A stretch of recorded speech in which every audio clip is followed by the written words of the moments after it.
इस समय हम खड़े हैं अमृतसर के पाईटैक्स मेले में, जहां पर रंजीत एवेन्यू में अमृतसर का पाईटैक्स मेले का आयोजन किया जा रहा है। वहीं अगर बात करें, एक तरफ अमृतसर की सभी जो एनजीओज हैं उनकी तरफ से, उनके प्रयास से हाथों में बैनर लेकर चाइना डोर का बायकॉट करने की बात कही जा रही है। और बात करेंगे जो एनजीओज के हैं लोग यहाँ पर, उससे पहले हम बात करेंगे उन परिवारों से जिनके बच्चे या जिनका कोई अपना रिलेटिव जो है इस चाइना डोर का शिकार हुआ है, उनसे हम बात करेंगे। पहले बच्चे की मदर से जी बात करेंगे। जी मैम, आगे आइए प्लीज। मैम, बच्चे के ऊपर हाथ रखें प्लीज सर। यहाँ थोड़ा इस साइड। जी मैम, कब जो ये हादसा हुआ था आपके बच्चे के साथ, और क्या हुआ क्या था सर? वो तो बस ऐसे ही जा रहा था स्कूटर पे, और रास्ते में ना किसी खंबे के साथ लटकी हुई थी डोर। वो स्कूटर से निकला, अपने आप को छुड़ाने लगा, तो उसके यहाँ से लेके यहाँ तक पूरा सा कट गया। 25 उसके स्टिचेस लगे हैं। और ये मेरा बेटा है, ये ग्रीन लाइट वाला।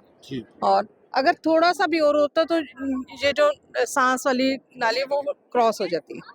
तो भी मैं तो यही कहती हूँ भी किसी को भी चाइना डोर नहीं उठानी चाहिए, चाइना डोर लेनी ही नहीं चाहिए। आज पाईटैक्स मेले में अमृतसर की सभी जो एनजीओज हैं वह यहाँ पर मौजूद है और चाइना डोर का बाइकआउट करने के लिए बोल रहे हैं। और पंजाब सरकार की तरफ से भी हमेशा ही अपील की जाती है, हर बार अपील की जाती है कि चाइना डोर का इस्तेमाल ना हो। चाइना डोर की दर पर भी जो सीजन शुरू होने से पहले ही शुरू हो जाती है, पर फिर भी लोग जो है अवेयर नहीं है। क्यों लोग अभी भी जो चाइना डोर का इस्तेमाल करते हैं? वो बस इसीलिए जब आती है तभी तो जो उड़ाते हैं, बच्चे क्यों लेते हैं? अगर बाहर से आए ना तो डोर कहाँ से मिलेगी? जो चीज़ आती नहीं है कहीं से भी, पंजाब में, अमृतसर में, चाहे कहीं भी आएगी नहीं तो कहाँ से लेंगे? फिर वो देसी डोर ही उड़ाएंगे ना, उसी से उड़ानी चाहिए। और ये गवर्नमेंट को पक्के तौर से मना कर देनी चाहिए भी चाइना डोर तो आनी ही नहीं चाहिए। ये कि वेपन है एक किस्म का जो बच्चों का शरेआम कत्ल कर रही है। ये देखो कितने बच्चे, मासूम पशु पक्षी, कितने लोगों को हलाक कर दिया। बहुत, मैं तो ये कहती हूँ नहीं उड़ानी चाहिए इससे। बिल्कुल, 11 साल के बच्चे को भी पिछली बार चाइना डोर का शिकार होना पड़ा था, उसको अपनी जान से हाथ धोना पड़ा था। और एनजीओ के लोग भी जो हैं हमारे साथ मौजूद हैं, उनसे भी बात करेंगे कि क्या कहना है उनका, जो आज उनकी तरफ से ये उपराले किया जा रहा है कि चाइना डोर का बहिष्कार किया जाए। और जो नौजवान है, जो बच्चे हैं यहाँ पर आ रहे हैं इस मेले में, उनको भी इसके प्रति जागरूक किया जा रहा है।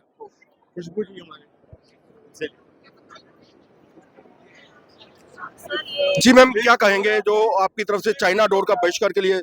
सर, जैसे अभी इन्होंने बोला बच्चों का तो है ही, हम एनवायरमेंटल जैसे एनजीओज का लीड कर रहे हैं, तो बहुत सारे ऐसे बर्ड्स भी हैं जो हर बार चाइना डोर की चपेट में होते हैं। वो बेचारे कह भी नहीं सकते, आवाज़ भी नहीं उठा सकते। तो आज हम सिर्फ ह्यूमंस की आवाज़ नहीं, हम चाहेंगे हम जानवरों की और उन बेजुबानों की भी आवाज़ बने, बर्ड्स की भी, जो कि कत्ल हो रहे हैं इससे और लटक जाते हैं बेचारे इतनी इतनी फीड्स पे, और हमारे पास रिसोर्सेज भी नहीं होते उनको छुड़ाने के लिए। और ये एक वेपन ऐसा है जो किसी की उम्र देख के नहीं आता। आपने 11 साल की बात की, 23 साल की बात की, ये किसी भी एज को अटैक कर रहा है। एंड थर्डली कि ये एक फिशिंग थ्रेड होता है जिसे इस तरह से रोका नहीं जा सकता। ये सरकार को हम कहते हैं ना कि छापेमारी करनी पड़ेगी, या तो उन पर्टिकुलर जगहों पर ये स्ट्रिक्ट एक्शंस लेने पड़ेंगे। चाहे जिन लोग जो इंजर्ड हैं उनको कंपनसेट किया जाए, ताकि सरकारों को भी समझ आएगी किस तरीके से जब कंपनसेट करना पड़ता है ना लोगों को, तो फिर उसके ऊपर अपने आप ही पकड़ जो है उन लोगों को ज़्यादा करनी पड़ेगी। तो ये तो सर बहुत नीड ऑफ एन आवर है। मतलब इस तरह से तो आंखों देखे सब लोगों की जान जाना बहुत गलत है, और वो भी एक हम कहते हैं एंटरटेनमेंट के नाम पे। तो इसको तो रोकना होगा, सरकार को कोई ना कोई स्टेप्स तो लेने ही होंगे इस चीज़ के लिए। आज हम इसीलिए इकट्ठे हुए हैं कि हम अपनी तरफ से एक एक्शन लें, कि हम लोगों तक आवाज़ उठा सकें इस चीज़ की, और गवर्नमेंट अथॉरिटीज़ को भी नॉक कर सकें कि वो प्लीज़ इस चीज़ की ओर ध्यान दें, जिस सब्जेक्ट को हमने बहुत इग्नोरेंस में डाला हुआ है बहुत ज़्यादा। Thank you. बिल्कुल, जिस तरह से बच्चों की जो पक्षी हैं वह भी इस चाइना डोर के शिकार हो रहे हैं, और कई और भी एनजीओज हैं, उनसे भी हम बात करेंगे उनका क्या कहना है। क्योंकि कई लोगों का कारोबार था, जो देसी डोर जो तैयार की जाती थी, कई लोगों के घर चलते थे उससे। उन लोगों के जो घरों के चूल्हे भी अब ठंडे हो गए हैं।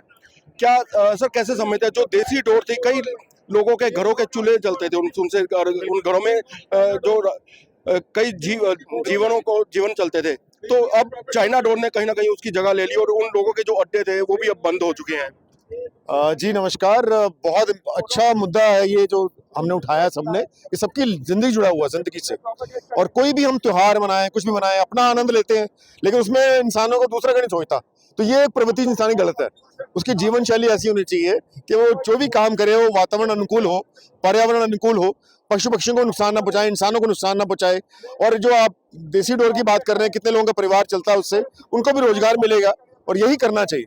हमने डिस्ट्रिक्ट एनवायरमेंट कमेटी की तरफ से भी ये मांग उठाई है सरकार से कि ड्रोन उठाकर, ड्रोन चलाकर जो भी उड़ाता है उसको पकड़ो और सख्त सख्त सजा दीजिए, उस पर पर्चा दर्ज करोगे। जो उसने कत्ल का मुकदमा ऐसे होता है, उसके बाद ये वेपन है, हथियार है, जिससे किसी का मर्डर किया जा सकता है। तो जब तक ये सख्त कार्रवाई नहीं होगी, आप नहीं रोक सकते इसे। बिल्कुल, हर बार देखने को मिलता है कि एलिवेटेड रोड्स पे जब लोहड़ी का सीजन त्योहार आता है तो एलिवेटेड रोड्स को जो फ्लाईओवर्स है उनको बंद कर दिया जाता है, वहां से यातायात बंद हो जाता है। टू व्हीलर्स को ज्यादातर शिकार जो है वह टू व्हीलर्स के जो है वो लोग होते हैं। और इस तरह से आपने बात की है ड्रोन के माध्यम से। ड्रोन के हर बार कहा जाता है कि ड्रोन उड़ाए जाएंगे, ड्रोन के माध्यम से पैनिक नजर रखी जाएगी उन लोगों पर जो लोग चाइना डोर का इस्तेमाल करते हैं, पर उसके बावजूद भी चाइना डोर जो बड़े पद्धर पर चलती है। सर क्या कहेंगे आप? ਸਰ ਦੇਖੋ, ਇਹ ਚਾਈਨਾ ਡੋਰ ਬਹੁਤ ਖੂਨੀ ਆ। ਇਹ ਸਰਕਾਰਾਂ ਨੂੰ ਚਾਹੀਦਾ ਵੀ ਸਮਾਂ ਰਹਿੰਦੇ ਹੀ ਬੰਦ ਕਰ ਦਿਓ। ਲੋਹੜੀ ਦੀ ਉਡੀਕ ਨਹੀਂ ਕਰਨੀ ਚਾਹੀਦੀ, ਬਲਕਿ ਇਹ ਹੁਣ ਤੋਂ ਹੀ ਸਖਤ ਤੋਂ ਸਖਤ ਕਾਰਵਾਈ ਹੋਣੀ ਚਾਹੀਦੀ ਹੈ। ਵੇਚਣ ਵਾਲਿਆਂ ਤੇ ਵੀ ਹੋਣੀ ਚਾਹੀਦੀ ਹੈ। ਮੈਂ ਤਾਂ ਕਹਿੰਦਾ ਵੀ ਉਡਾਉਣ ਵਾਲਿਆਂ ਤੇ ਵੀ ਹੋਣੀ ਚਾਹੀਦੀ ਹੈ। ਜੇ ਕੋਈ ਉਡਾਉਂਦਾ ਤੇ ਉਹ ਵੀ ਉਨਾ ਹੀ ਦੋਸ਼ੀ ਹੈ ਜਿੰਨਾ ਡੋਰ ਵੇਚਣ ਵਾਲਾ। ਸਰਕਾਰ ਚਾਹੇ ਉਹ ਕੇਂਦਰ ਸਰਕਾਰ ਹੈ ਚਾਹੇ ਪੰਜਾਬ ਸਰਕਾਰ ਹੈ, ਇਹਨਾਂ ਨੂੰ ਹੁਣ ਤੋਂ ਹੀ ਸਟੈਪ ਲੈਣੇ ਚਾਹੀਦੇ ਆ ਵੀ ਸਰਕਾਰ ਨੂੰ ਚਾਹੀਦਾ ਵੀ ਮਾਰਕੀਟ ਦੇ ਵਿੱਚ ਖੂਨੀ ਡੋਰ, ਚਾਈਨਾ ਡੋਰ ਜਿਹਨੂੰ ਕਹਿੰਦੇ ਨੇ, ਇਹ ਆਵੇ ਹੀ ਨਾ। ਜਦੋਂ ਮਾਰਕੀਟ ਦੇ ਵਿੱਚ ਹੋਵੇਗੀ ਨਹੀਂ ਤਾਂ ਬੱਚੇ ਖਰੀਦਣਗੇ ਕਿੱਥੋਂ? ਦੇਸੀ ਡੋਰ ਸਾਨੂੰ ਖਰੀਦਣੀ ਚਾਹੀਦੀ ਹੈ। ਦੇਸੀ ਡੋਰ ਦੇ ਨਾਲ ਜਿੱਥੇ ਸਾਡੀਆਂ ਜਾਨਾਂ ਦਾ ਬਚਾਅ ਹੋਏਗਾ, ਉੱਥੇ ਜਿਹੜਾ ਅੰਮ੍ਰਿਤਸਰ ਦੇ ਵਿੱਚ ਕਾਰੋਬਾਰ ਦਾ ਵਾਧਾ ਹੋਵੇਗਾ, ਲੋਕਾਂ ਦੇ ਰੋਜੀ ਰੋਟੀ ਦੇ ਰੁਜ਼ਗਾਰ ਦੇ ਵਿੱਚ ਵਾਧਾ ਹੋਵੇਗਾ। ਇਸ ਕਰਕੇ ਸਾਨੂੰ ਦੇਸੀ ਡੋਰ ਵੱਲ ਜਾਣਾ ਚਾਹੀਦਾ। ਇਹ ਚਾਈਨਾ ਡੋਰ ਜਿਹੜੀ ਬੰਦ ਹੋਣੀ ਚਾਹੀਦੀ ਹੈ। शुक्रिया। थैंक यू जी। जी, बिल्कुल चाइना डोर का जो बहिष्कार होना चाहिए, चाइना डोर को बंद करना, चाइना डोर का इस्तेमाल जो है वह नहीं होना चाहिए। देसी डोर जिससे जो पुरातन डोर है, जिसे और पहले ही पतंगबाजी का आनंद जो लोग लेते थे, उसी डोर का जो है उसी डोर से ही पतंगबाजी जो है करनी चाहिए। आप देखते रहे पंजाब केसरी, मुकेश बावा, अमृतसर।